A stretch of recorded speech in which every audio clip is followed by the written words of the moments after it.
साथियों, मैं हूं संजय भारद्वाज। बायोट्यूब चैनल में आप सभी का स्वागत है। आज के टॉपिक में हम पढ़ेंगे रिप्रोडक्शन के बारे में। रिप्रोडक्शन को और क्या नाम से प्रजनन, इसी को बोलते हैं जनन।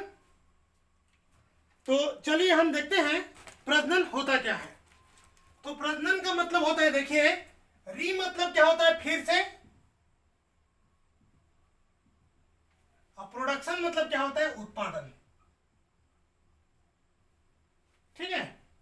अगर हम बेसिकली देखें तो री मतलब क्या होता है, पुनः, फिर से। ठीक है, री को क्या बोलते हैं, पुनः, फिर से। प्रजनन में क्या बोलते हैं, उत्पादन, प्रोडक्शन। ठीक है, इसी से बना है रिप्रोडक्शन।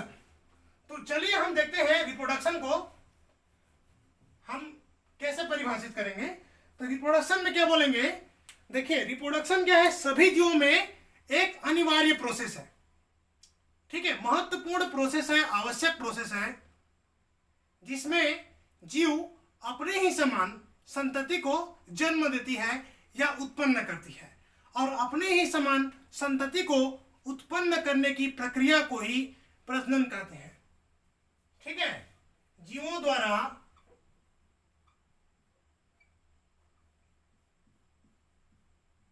अपने ही समान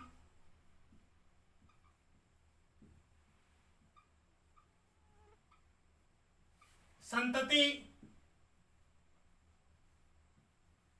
को उत्पन्न करने की प्रक्रिया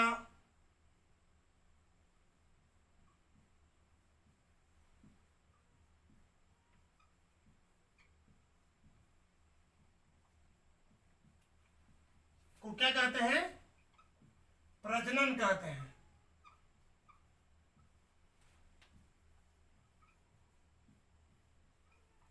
ठीक है जी, जीवों द्वारा अपनी ही समान संतति को उत्पन्न करने की प्रक्रिया को ही हम क्या कहते हैं, जनन कहते हैं।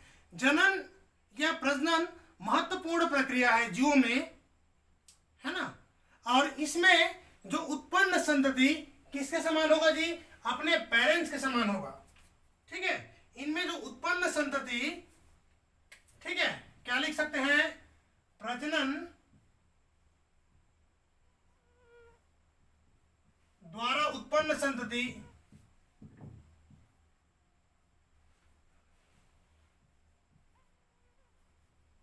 ठीक है, किस रूप से, जीनेटिक,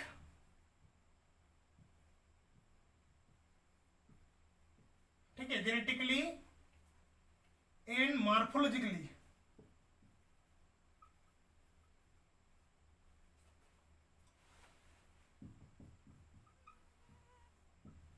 अपने पेरेंट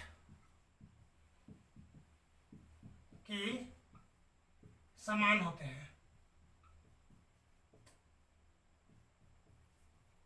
कैसे होंगे, यह जनन के द्वारा उत्पन्न संतति, प्रजनन के द्वारा उत्पन्न संतति, या जेनेटिकली और मॉर्फोलॉजिकली, ठीक है, कैसे जी, आनुवांशिक रूप से और मॉर्फोलॉजिकल रूप से अपने किससे समान होंगे, पेरेंट के समान। जिस संतति से उत्पन्न होंगे वह उसी के समान होंगे, चाहे वह आनुवांशिक रूप से हो, चाहे वह उसके मॉर्फोलॉजिकली रूप से हो। ठीक है, मतलब कहने का मतलब है कि जो आम के द्वारा जो उत्पन्न संतति होगा वह आम ही होगा, वह अपने पेरेंट आम के जैसे ही दिखेगा। नींबू का जो बीज को लगाओगे तो नींबू ही पैदा होगा। इंसान का बच्चा इंसान जैसे ही दिखेगा, गाय का बच्चा गाय जैसे ही दिखेगा। मतलब क्या है, कहने का मतलब है, सीधे सी बात है कि यह रिप्रोडक्शन जो उत्पन्न संतति है वह किसके समान होगा जी, अपने ही पेरेंट के समान होगा। बिल्कुल, अपने ही जो पेरेंट, पेरेंट का मतलब है माता और पिता से है ना।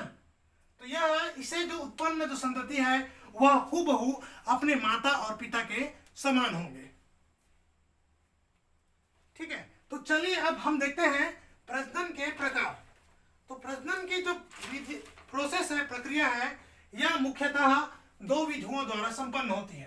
प्रजनन की जो प्रक्रिया है यह मुख्यतः दो विधियों के द्वारा संपन्न होती है, और इसमें दो विधि है जिसे हम बोलते हैं, देखिए, पहला जो विधि है इसे हम बोलते हैं अलैंगिक प्रजनन। अलैंगिक प्रजनन या असेक्सुअल रिप्रोडक्शन।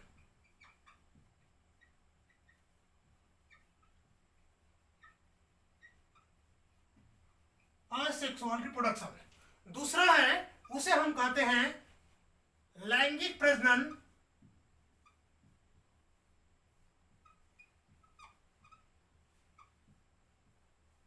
या सेक्सुअल रिप्रोडक्शन।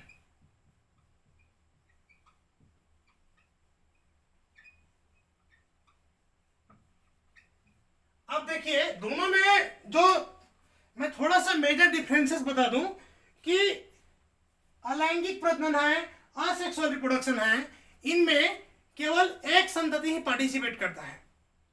ठीक है, जो पेरेंट्स इनका होगा, इनमें कौन संतति होगा? एक ही संतति पार्टिसिपेट करेगा, एक ही जीव पार्टिसिपेट करेगा। ठीक है, इनमें कितने पेरेंट होगा? 1 पेरेंट होंगे, है ना, 1 पेरेंट होंगे। तो इसमें क्या होगा? या तो माता होगा या पिता होगा, जो भी होगा, है ना। मतलब एक ही संतति होगा, एक ही जीव भाग लेगा। ठीक है, मतलब पेरेंट के रूप में क्या होगा? एक जीव ही भाग लेगा। ठीक है, हम यह लिख सकते हैं वन ओनली वन ऑर्गेनिज्म। एक ही ऑर्गेनिज्म यहां पास पार्टिसिपेट करेगा, जबकि यहां पास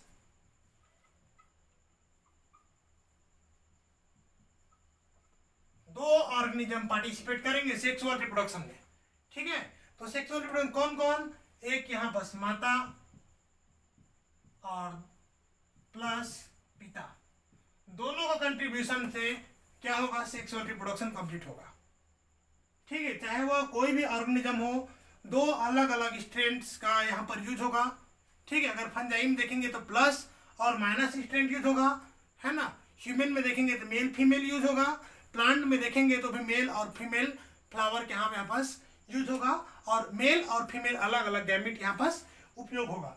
आज के टॉपिक में साथियों हम पढ़ेंगे अलैंगिक प्रजनन को और इसी को फोकस करेंगे। तो चलिए हम आज चर्चा करते हैं अलैंगिक प्रजनन के बारे में। तो अलैंगिक प्रजनन जो होता है यह क्या है? देखिए, तो अलैंगिक प्रजनन की प्रोसेस में केवल एक ही जीव भाग लेते हैं। क्या होते हैं जी? अलैंगिक प्रजनन के प्रोसेस में, ठीक है, एक ही जीव भाग लेते हैं। ठीक है, ये अपने समान जो संतति उत्पन्न करेंगे, तो इनमें कितने जीव होगा? एक ही जीव भाग लेगा तथा इनसे उत्पन्न संतति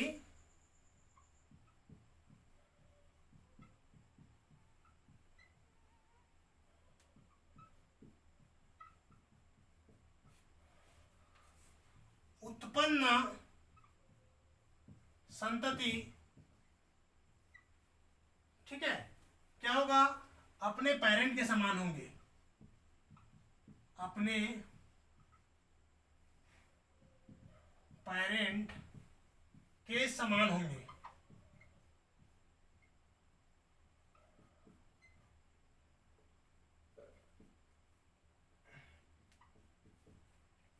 हम कह सकते हैं यहां पर जो अलैंगिक प्रजनन में जो उत्पन्न जो संतति होगा वह क्या होगा? अपने पेरेंट के बिल्कुल हूबहू समान होंगे। बिल्कुल हम इसको एक क्लोन के रूप में कह सकते हैं।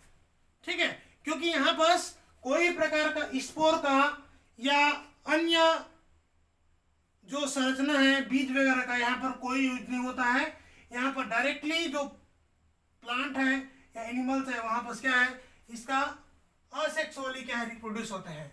और इस प्रकार का जो रिप्रोडक्शन है इसका हम टाइप में देखेंगे ज्यादातर। इस प्रकार रिप्रोडक्शन जो लोअर ऑर्गेनिजम्स और प्लांट में पाए जाते हैं। ठीक है, ऑर्गेनिज्म में देखेंगे समझियो में तो लोअर ऑर्गेनिजम्स और प्लांट में असेक्सुअल रिप्रोडक्शन पाया जाता है। तो चलिए हम देखते हैं असेक्सुअल रिप्रोडक्शन के टाइप। यहां पर देखते हैं टाइप ऑफ असेक्सुअल रिप्रोडक्शन। ठीक है, तो असेक्सुअल रिप्रोडक्शन में एक ही जीव भाग लिया और एक ही जीव भाग लिया तो यहाँ पर जो संतति उत्पन्न हुआ वह कैसे था, अपने पेरेंट के समान। और यहाँ पर जो प्रोसेस होता है मोस्टली माइटोसिस डिवीजन, ठीक है। जो माइटोसिस डिवीजन यहाँ पर प्रमुख रोल निभाता है, ठीक है, समसूत्री विभाजन जिसको बोलते हैं, इसका महत्वपूर्ण रोल होता है। तो हम देखेंगे यहाँ पर असेक्सुअल रिप्रोडक्शन के टाइप में। तो चलिए देखेंगे यहाँ पर टाइप में जो पहला जो टाइप है इसे हम बोलते हैं फ्रेगमेंटेशन। क्या बोलेंगे, फ्रेगमेंटेशन।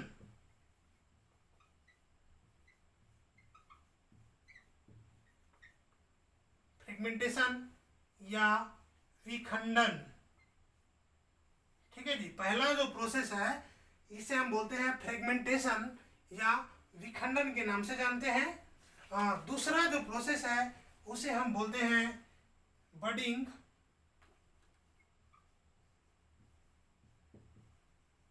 या मुकुलन।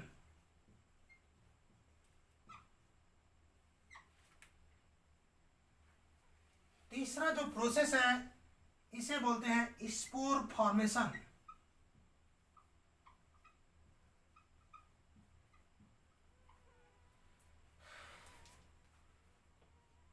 बीजाणु निर्माण।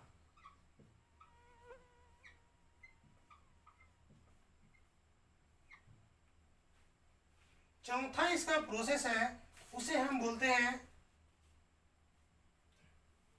रीजनरेशन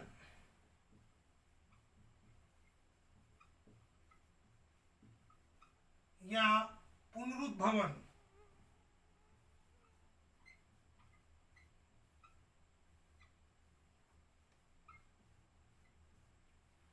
और लास्ट जो प्रोसेस है यहां पर होता है वेजिटेटिव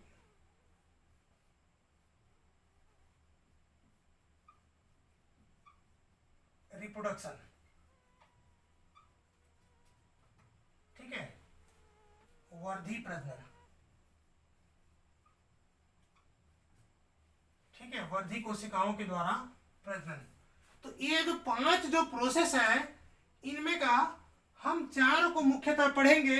नेक्स्ट क्लासेस में हम वेजिटेटिव को डिटेल में पढ़ेंगे, क्योंकि वेजिटेटिव रिप्रोडक्शन का हमको आर्टिफिशियल जो कृत्रिम वाला जो मेथड को पढ़ना है, और कृत्रिम वाला मेथड है वो क्या होगा, थोड़ा से डीपली जाएंगे, ठीक है। तो चलिए हम देखेंगे पहला जो प्रोसेस है विखंडन। तो विखंडन जीवों में जो होता है, तो यहाँ पर क्या होता है देखिए, हम एक एक चीज को यहाँ पर डिटेल करेंगे। तो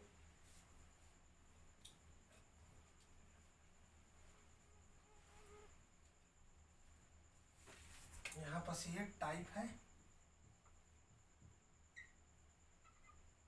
तो चलिए हम देखेंगे, सबसे पहले बात करते हैं फ्रेगमेंटेशन की।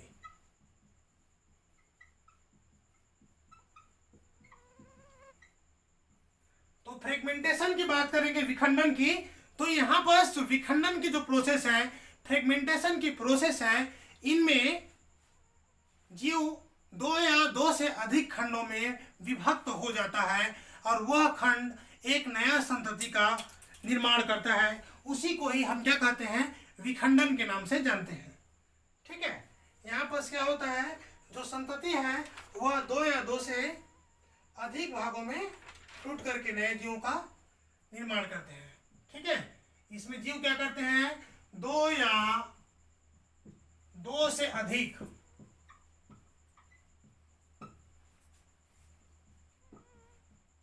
खंडों में जीव विभक्त हो जाता है।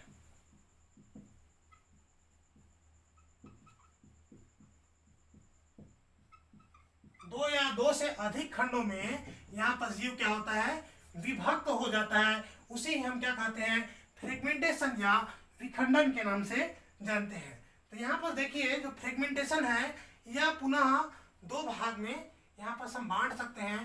फ्रेगमेंटेशन की जो पहला प्रोसेस है उसे हम कहते हैं द्वि विखंडन या बाइनरी फिजन। क्या कहते हैं जी, इसे हम बोलते हैं बाइनरी फिजन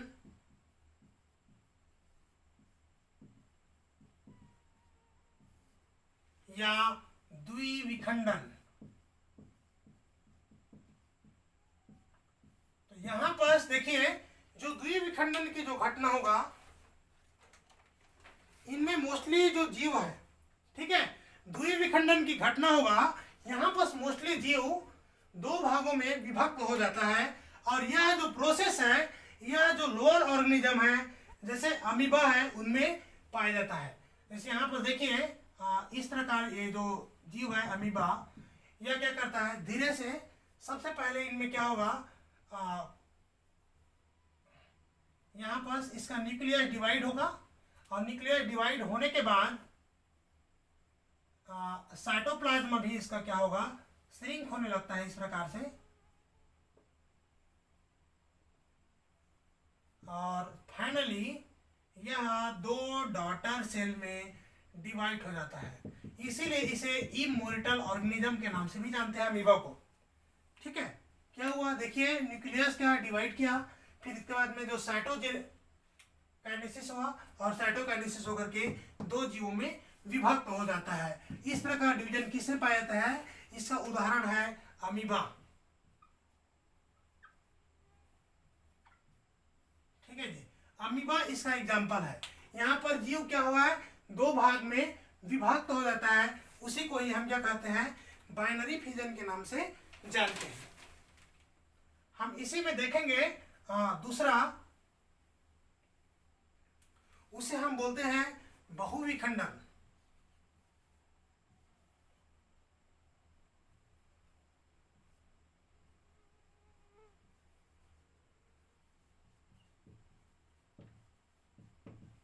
मल्टीफ्यूजन या बहुविखंडन।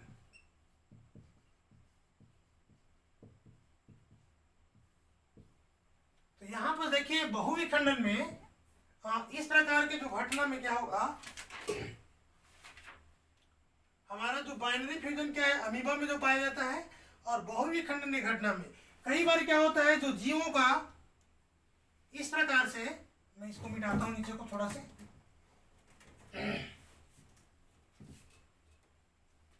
कई बार क्या होता है, जो जीवों का जो न्यूक्लियस है, ठीक है, जैसे हम अमीबा का ही देखें उदाहरण के लिए, तो इनका जो न्यूक्लियस दो से अधिक खंडों में टूट जाता है।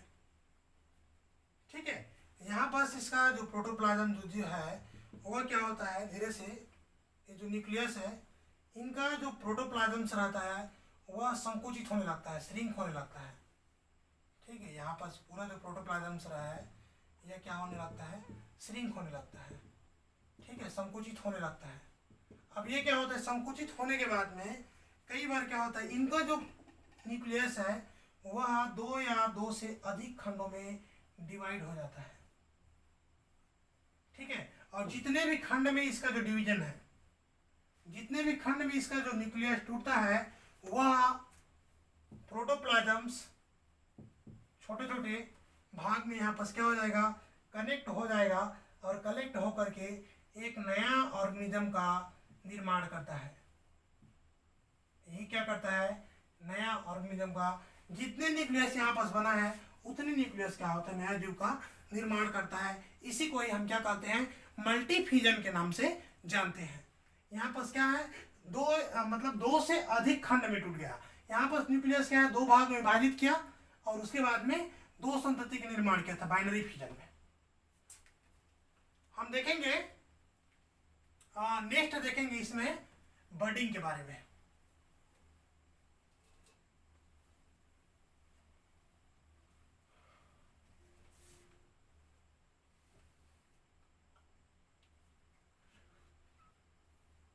दूसरा चीज है बर्डिंग।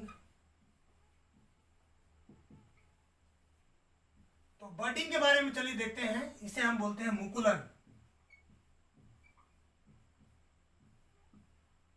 है ना। तो मुकुलन की जो प्रोसेस है देखिए, इसमें क्या करता है, जो जीव है, जीव के शरीर के बाहरी भाग में, जैसे ये जीव है और इसी के बाहरी भाग में छोटा सा कली निकलेगा, और इसमें जो कली निकलेगा वह क्या होगा, विखंडन होकर बाद में अलग होकर के नए जीव का निर्माण होता है। जैसे उदाहरण के लिए हम देखें, इष्ट को देखें, इष्ट कोशिका को, तो इस प्रकार में बनाऊं इष्ट कोशिका, ये इष्ट है, ये इसका न्यूक्लियस है और ये इसका वैक्यूल। ठीक है, तो ईस्ट, जो ईस्ट में क्या होता है, कई बार यहाँ पर जो न्यूक्लियस है यह डिवाइड करता है। देखिए मैं इसको थोड़ा उलट के बना रहा हूँ। तो ये जो न्यूक्लियस है ये क्या करता है, धीरे से डिवाइड करता है।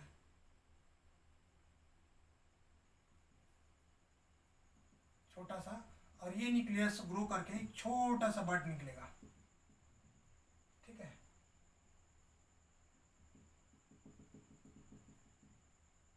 और यही जो छोटा सा बड है यह बाद में बड़ा हो जाएगा। बाद में ये बड है ये बड़ा हो जाएगा इस प्रकार से।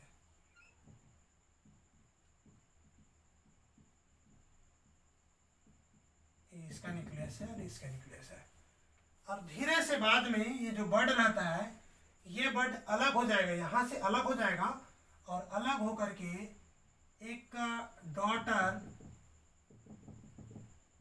ईस्ट का निर्माण करता है। ठीक है, मतलब देखो बडिंग में क्या हुआ, छोटा सा बड हुआ और ये बड अलग होकर के एक नया संतति का निर्माण करता है। इसी को ही हम क्या कहते हैं, बडिंग कहते हैं। ये किस में होता है, ईस्ट में होता है। ठीक है, मैं इसका एक और उदाहरण बना दूं बडिंग का। देखिए बडिंग का एक और उदाहरण है हाइड्रिला में। ठीक है, किसमें, हाइड्रिला में। तो हाइड्रिला में बना रहा हूं, देखिए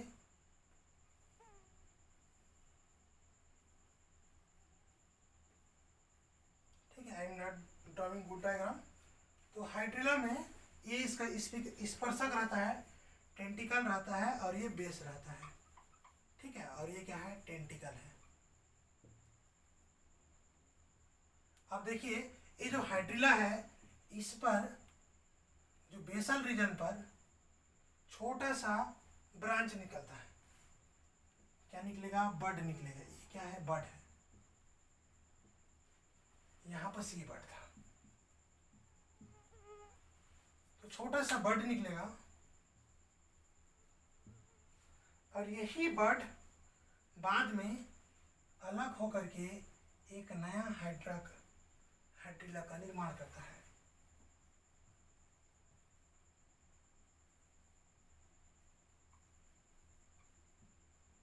ठीक है, तो ये क्या हो गया, डॉटर, और ये पेरेंट। तो इस प्रकार बडिंग के प्रोसेस में नया संतति का निर्माण होता है, और ये पाया जाता है हाइड्रिला में। ये किससे पाया जाता है, हाइड्रिला में पाया जाता है। ये तो दो चीज हो गया। हम तीसरा देखेंगे, स्पोर फॉर्मेशन। तीसरा जो प्रोसेस है उसे हम कहते हैं स्पोर फॉर्मेशन। तो चलिए हम तीसरा चीजें देखते हैं स्पोर फॉर्मेशन के बारे में।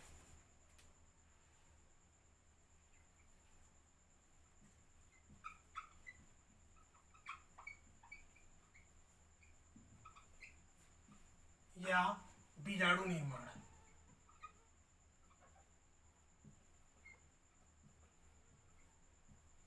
ठीक है, तो बीजाणु निर्माण की जो प्रोसेस है, स्पोर फॉर्मेशन की जो प्रोसेस है, यह प्रोसेस ठीक है सूक्ष्म जीवों में पाया जाता है। ठीक है, किसमें पाया जाता है, जो सूक्ष्म जीव जैसे बैक्टीरिया है, फंजाई है, इनमें ये स्पोर निर्माण की प्रोसेस है वह पाया जाता है।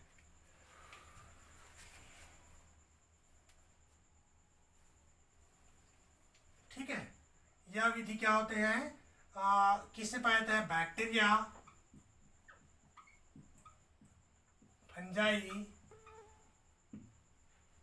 आदि में ये पाए जाते हैं। ठीक है, ये जो माइक्रो ऑर्गेनिज्म है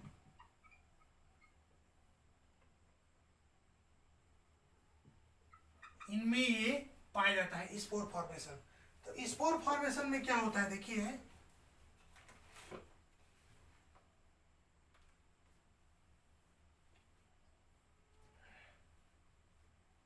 ठीक है, तो देखिए जो हम एक उदाहरण लेते हैं म्यूकर का। ठीक है, म्यूकर नामक फंजाई का उदाहरण लेते हैं यहाँ पर। थोड़ा सा इसमें बनाता हूँ। देखिए ये म्यूकर का हाइफा है। ठीक है, म्यूकर का हाइफा है, और म्यूकर का हाइफा कैसे होता है जी, कोइनोसाइटिक होता है, ठीक है। म्यूकर क्या है, जाइगोमाइसीट्स का फंजाई है। तो जब म्यूकर प्रतिकूल परिस्थिति में रहता है, उस कंडीशन में म्यूकर में क्या होता है, देखिए म्यूकर में क्या होता है, स्पोर का निर्माण होता है इस प्रकार से, ठीक है। तो यहाँ पर से ये जो न्यूक्लियस रहता है यह डिवाइड करता है, छोटे छोटे स्पोर्स का निर्माण करता है, ठीक है। और स्पोरेंजियम के अंदर में हम यहाँ पर देखेंगे तो छोटे छोटे बहुत सारा स्पोर का निर्माण होता है। मैं एक स्पोर को बता दूं, इस प्रकार से देखिए, इस प्रकार से इसमें छोटा सा वो बनता है और यहाँ पर जो स्पोर्स रहता है भरे रहता है। मैं इसी को निस्टम बनाऊं तो ये इस प्रकार दिखाई देगा,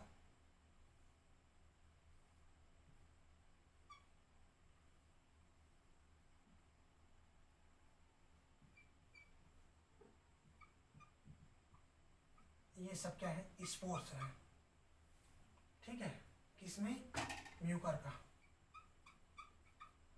तो यहाँ पर क्या हो रहा है, जो स्पोर फॉर्मेशन में, ठीक है, एक विशेष आवरण वाले स्पोर्स का निर्माण होता है, ठीक है।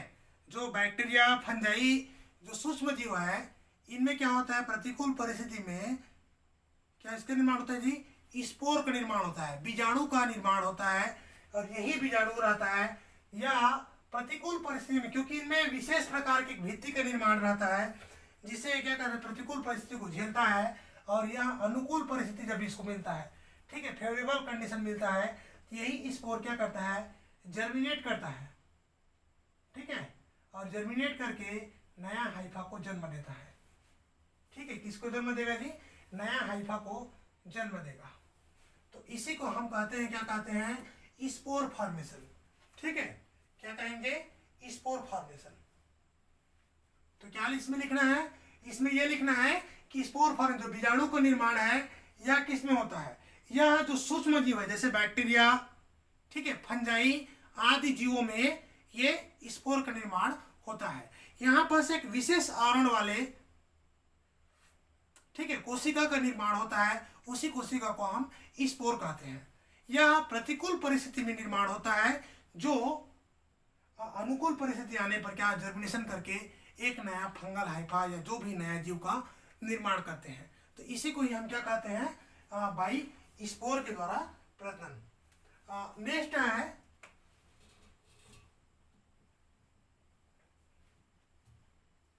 रीजनरेशन।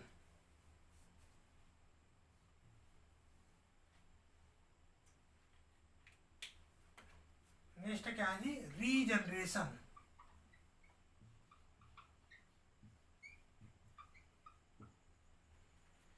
या पुनरुद्ध भवन, ठीक है। तो पुनरुद्ध भवन या रीजनरेशन क्या होता है, इसमें देखते हैं। एक मैं छोटा सा आपको उदाहरण बता रहा हूँ। कभी कभी आप लोगों ने घर में देखे होंगे, छिपकली के क्या होता है, पूंछ कट जाता है, ठीक है, और उसके बाद में कुछ दिन के बाद में उसका दूसरा नया पूंछ निकल आता है, ठीक है। यह रीजनरेशन का बहुत ही अच्छा एग्जाम्पल है, ठीक है। तो रीजनरेशन में हम देखेंगे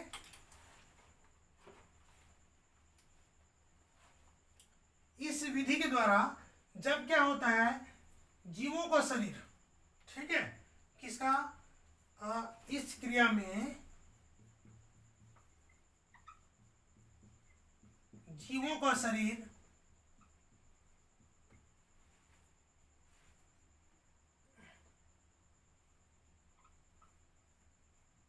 कुछ कारणवश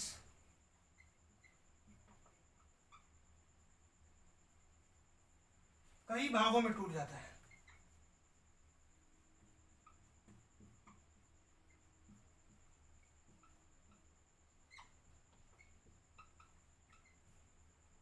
ठीक है।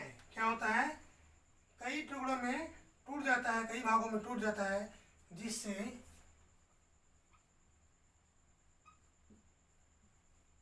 प्रत्येक भाग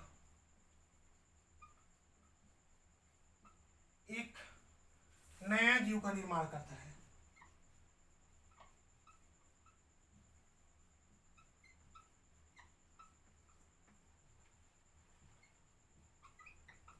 ठीक है, प्रत्येक भाग क्या करता है, एक नया जीव का निर्माण करता है। इसका उदाहरण है प्लेनेरिया। उदाहरण में मैं यहाँ तो ऊपर लिख दे रहा हूं, यहाँ पास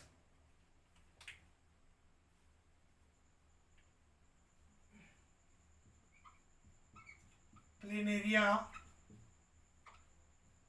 तारा मछली,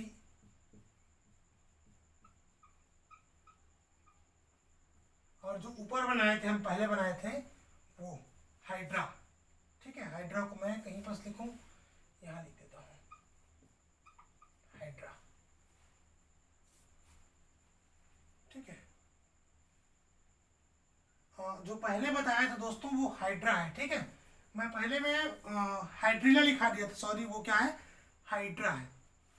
ठीक है, किसने बताया था, जो बर्डिंग बताया था स्टा वाला, उसके नीचे में वो क्या है, हाइड्रा है। चलिए यहाँ पास देखते हैं, ये तो 4 हो गया। 5वां जो प्रोसेस है, ठीक है, असेक्सुअल रिप्रोडक्शन की 5वां जो प्रोसेस है, उस प्रोसेस को हम क्या कहते हैं जी, वेजिटेटिव रिप्रोडक्शन।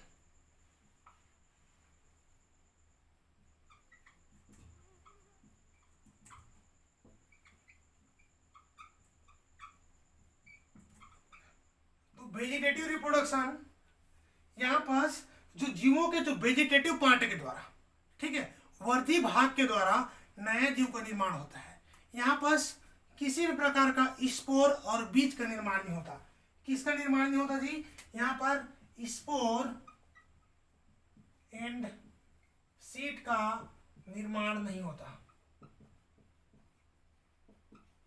ठीक है, ये दोनों का निर्माण यहाँ पास नहीं होता। इनके बिना ही क्या होता है, नए जीव का निर्माण होता है। बिना सीड, बिना स्पोर का निर्माण हुए नए जीव का निर्माण होता है। किस भाग से होता है, यहाँ पर जो होता है वह सोमैटिक पार्ट से बनता है। सोमैटिक या वेजिटेटिव, वेजिटेटिव भाग से होता है, इसीलिए इसे वेजिटेटिव रिप्रोडक्शन के नाम से जानते हैं। तो वेजिटेटिव रिप्रोडक्शन का यहाँ पर 2 चीजें हैं, एक होता है नेचुरल, प्राकृतिक, और दूसरा होता है आर्टिफिशियल।